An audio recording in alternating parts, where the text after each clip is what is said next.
तेरी मेरी कहानियाँ से सभी अपडेट पाने के लिए बेल आइकन दबाएं। आज की कहानी है पढ़ी लिखी पत्नी और अनपढ़ पति। दुल्हन है, बारात है, दूल्हा नदारद, यह कैसी शादी हुई।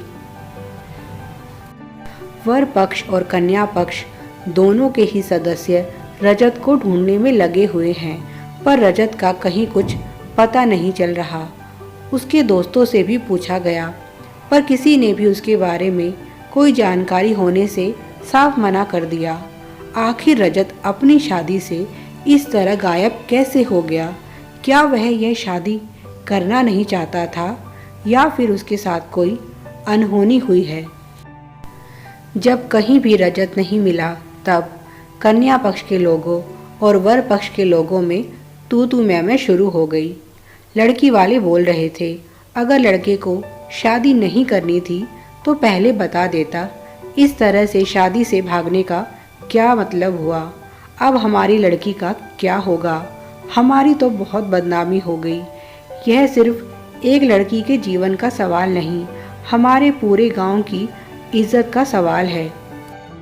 हमारे गांव में आज तक कभी ऐसा नहीं हुआ कि लड़की मंडप तक पहुंच गई हो और शादी ना हो। आप कहीं से भी लड़के को ढूंढ कर लाइए, यह शादी तो होकर रहेगी। इधर जमींदार साहब भी बहुत परेशान हैं। उन्हें भी विश्वास नहीं हो रहा था कि रजत इस तरह से शादी छोड़कर भाग गया। उन्होंने अपनी पत्नी को सारी बात बताई। उनका भी रो रो कर बुरा हाल था। लोगों में बातें शुरू हो गई। लड़का बाहर शहर में रहता था, ज़रूर उसने शहर में शादी की हुई है और यह शादी वह माँ बाप के दबाव के कारण कर रहा था, तभी तो मौका पाकर भाग गया। यह शहरी लड़कों का कोई भरोसा नहीं होता। गलती लड़की के माँ बाप की है, ठीक से छानबीन नहीं की।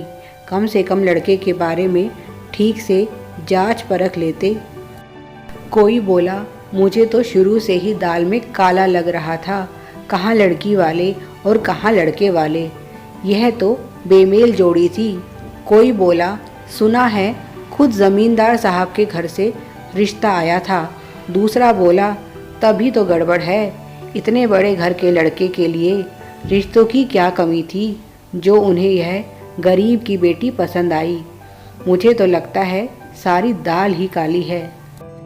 इधर अम्बा जी की हालत बहुत ख़राब थी, वह तो 2 बार बेहोश हो चुकी थी। इशिता का भी रो रो कर बुरा हाल था। उसे यकीन नहीं हो रहा था कि रजत उसके साथ ऐसा कर सकता है। गांव के बड़े बुजुर्गों और बारात के बड़े बुजुर्गों के बीच बातचीत शुरू हुई कि अब क्या हल निकाला जाए। एक लड़की के जीवन का सवाल है। लड़का तो भाग गया, अब उस अभागन का क्या होगा?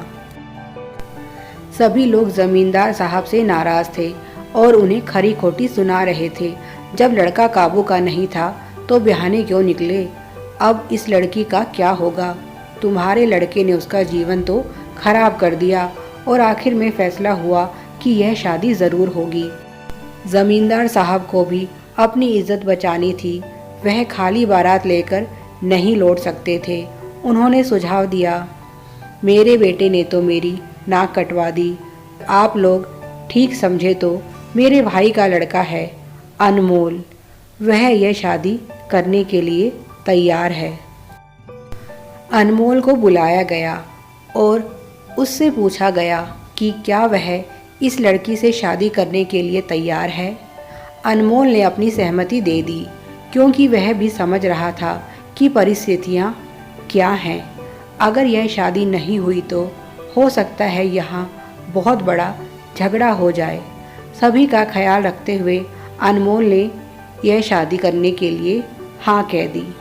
बुजुर्गों ने उससे कुछ सवाल किए, यह जानने के लिए कि वह किसी दबाव में तो यह शादी नहीं कर रहा और क्या वह मानसिक और शारीरिक रूप से स्वस्थ है और लड़की के योग्य है। कहीं फिर जमींदार साहब कोई धोखा तो नहीं कर रहे अपनी इज्जत बचाने के लिए। जब बड़ों को संतुष्टि हो गई तो उन्होंने लड़की के माता पिता को यह सूचना दी। इशिता के पिता भी यही चाहते थे कि इशिता की शादी हो जाए, नहीं तो इस घटना के बाद कौन उससे शादी करेगा। गलती चाहे किसी की भी हो, पर उंगलियां तो इशिता पर भी उठेंगी। अम्बा जी पहले तो शादी के लिए तैयार नहीं हुई, पर जब उन्हें पता चला कि अनमोल रजत का भाई है और अपने परिवार का इकलौता वारिस है, तो उन्होंने भी इस रिश्ते के लिए हाँ कह दी। अब सबसे मुश्किल परीक्षा थी इशिता को मनाना।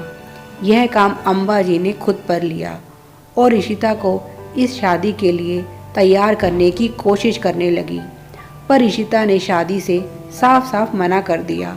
उसके दिल में तो रजत था, वह मन से उसे अपना पति स्वीकार कर चुकी थी। अब भला वह कैसे किसी और से शादी कर सकती थी।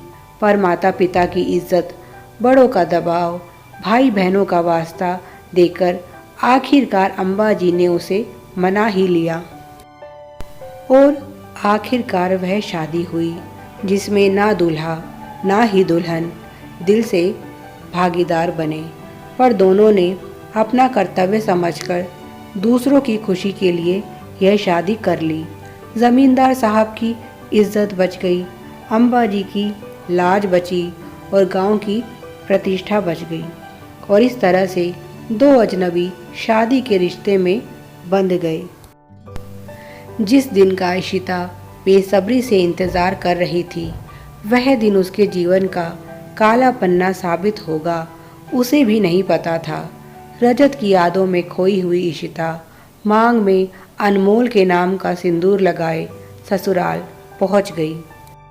जब बारात निकली थी तो चारों तरफ हर्षोल्लास था, पर जब लौटी तो ऐसे जैसे कहीं मैयत से आए हों। हर कोई निराश और उदास था। जमींदार साहब आते ही पत्नी पर बरस पड़े। आज तुम्हारे कुल दीपक ने मेरी इज्जत लुटाने में कोई कसर नहीं छोड़ी। अगर नालायक को शादी नहीं करनी थी तो पहले बता देता। इस तरह से मेरी पगड़ी उछालने की क्या ज़रूरत थी। उम्र भर की कमाई हुई इज्जत 2 पल में मिट्टी में मिल गई।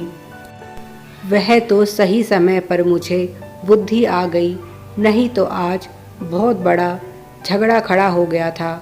सुलक्षणा जी ने पूछा, आपने क्या किया? जमींदार साहब बोले, मैंने इशिता की शादी अनमोल से कर दी है। क्या अनमोल? यह सुनकर सुलक्षणा जी की चीख निकल गई। मेरी बहू, उस नौकर के पल्ले बांध दिया आपने? जमींदार साहब बोले, हाँ वह तुम्हारी बहू है, क्योंकि तुम्हारे दूसरे बेटे अनमोल ने उससे शादी की है। और खबरदार जो फिर कभी उसे नौकर कहा।